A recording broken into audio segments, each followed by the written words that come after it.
Hey everyone, it's John here from Sonic Drive Studio. Welcome to the channel and I hope you're all doing great. So today is new amp day and this is the first ever Friedman that I've had in my possession, and it certainly is no slouch. This amp got recommended to me by a bunch of folks, including some of you guys, so I felt like I really needed to have a Friedman amplifier in my studio because they're just such a well-known brand with a great reputation. And since I'm mainly a rock and metal player, I felt like the JJ Jr. would be a great fit for me. So here it is, the Friedman Amplification JJ Jr. Jerry Cantrell signature head. And do note that this isn't a sponsored video because I paid for this amplifier all by myself. For those of you who don't know who Jerry Cantrell is, shame on you. Just kidding. He's the guitar player for Alice in Chains, a great rock band that I really love. And Jerry Cantrell is just an amazing player. And I think he's also known for just having an amazing and great guitar tone. And Friedman Amplification had previously released the big JJ head. This is basically the smaller baby version of that head. So this is a 20 watt amplifier with two EL84s in the power section. And sure, it's small, it's compact, but it does sound absolutely huge. And if you're familiar with my channel, you probably know that I have a bunch of EL84 powered amplifiers, and I love them just as much as my big bottle amplifiers. They just tend to work very well for my studio, and they just sound great. And the slight lack of headroom also makes it easier to dial in some power tube compression. So yeah, this guy sounds absolutely huge, and it can get really loud if you need it to. My overall impressions of the tones of this amplifier is that it's a very versatile amp with a wide range of tones, but not with too many bells and whistles. So just enough features to dial in a wide range of very sweet tones. The clean tones are warm and organic, and they do break up very nicely if you want them to, which is something that I really enjoy because I prefer that over really squeaky, clean tones. And the crunch and high gain tones on this amplifier are absolutely awesome as well. I'd say more refined and tight sounding than most of my Marshall and Marshall style amplifiers. So very defined and clear sounding. No matter how much gain you use, you can always hear every single note. Very impressive.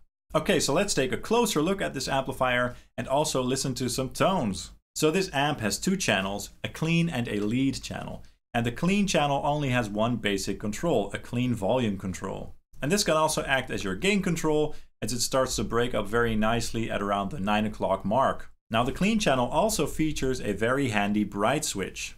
When it's set to the middle position, it's set at its darkest, so this is the neutral position.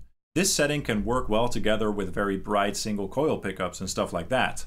When it's set to the right, you get the medium brightness setting, and when you set it to the left, you get the maximum brightness setting. A very powerful switch indeed. You can really shape the tone of the clean channel with this, and I really love that they put this on here. Also note that the presence control all the way on the left of the front panel also works for the clean channel.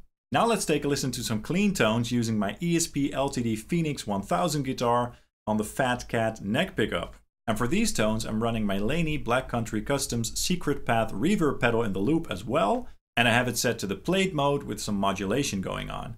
And also note that the effects loop on this amplifier is very clean and pristine sounding, so it does not affect your tone in a negative way at all. And for these tones, the bright switch is set all the way to the left, so the brightest setting. And all the tones in this video will be going through Ownhammer impulse responses from the 412 Fman package, a very fitting package for this amplifier.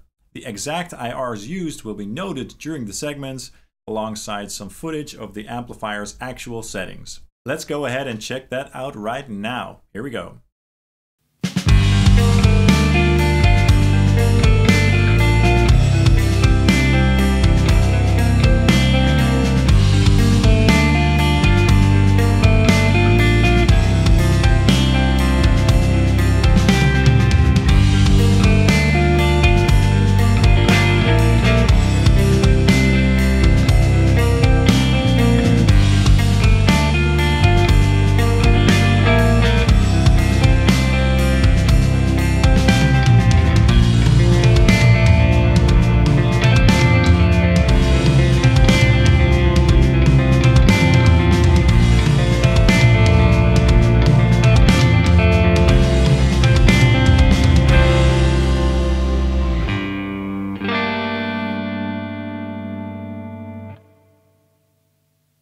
Wow, that sounded great.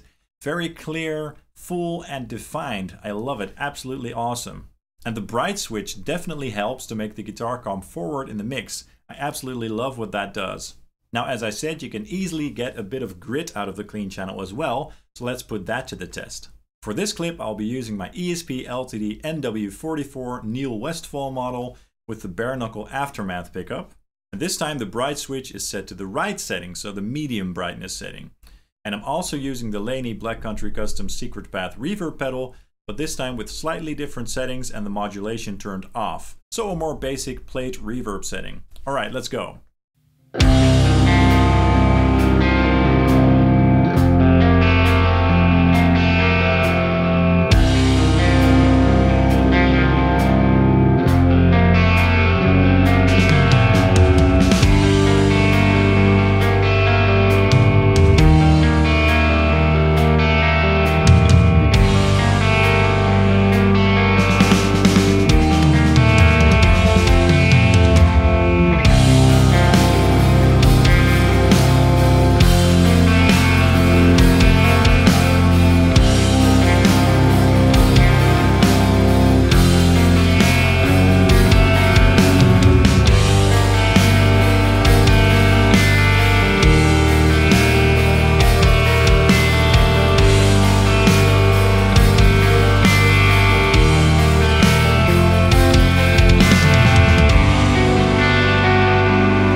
Great, I really liked the tones I'm getting there. I just love those sort of broken up clean tones. Very awesome. And now let's take a look at the dirty or lead channel, the channel you've all been waiting for.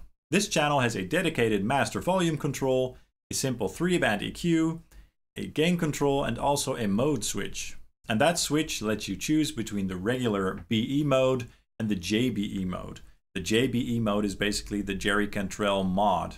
The BE mode supposedly sounds close to the Friedman BE amplifier, which is a modern take on that classic British tone. So let's take a listen to that for some classic crunch tones using my Paul Reed Smith SC58 guitar with the 5708 pickups. Here we go.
Wow, super impressive. Such a clear, punchy and defined sound with plenty of clarity and bite. Love it. Now let's take a look at the JBE mode.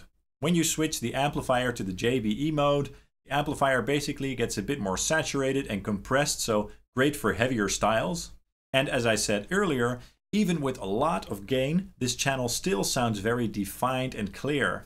Now let's take a listen to some heavier riffs using my Gibson Les Paul Classic on the Super 57 bridge pickup.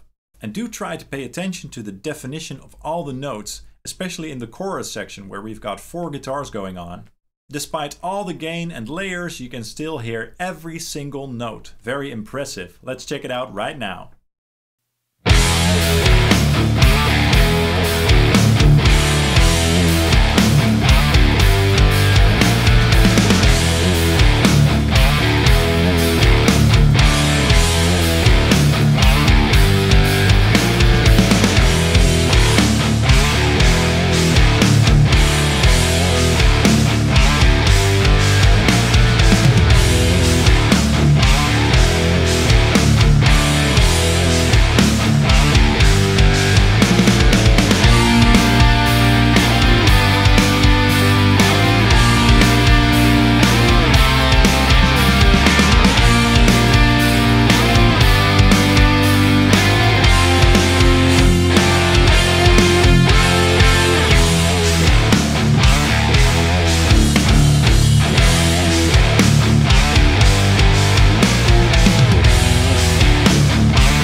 Yes, that was awesome. Super tight, chunky, and huge sounding, but still sort of classic sounding. Very cool. Now let's go a little bit lower and heavier with a bit more gain on the same channel. And for this segment, I'll be using my LTD NW44 again, which is tuned to drop C. Let's find out how well this amp holds together when you tune down a little bit. Here we go.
Wow, that sounded amazing again. Just super awesome tones all around.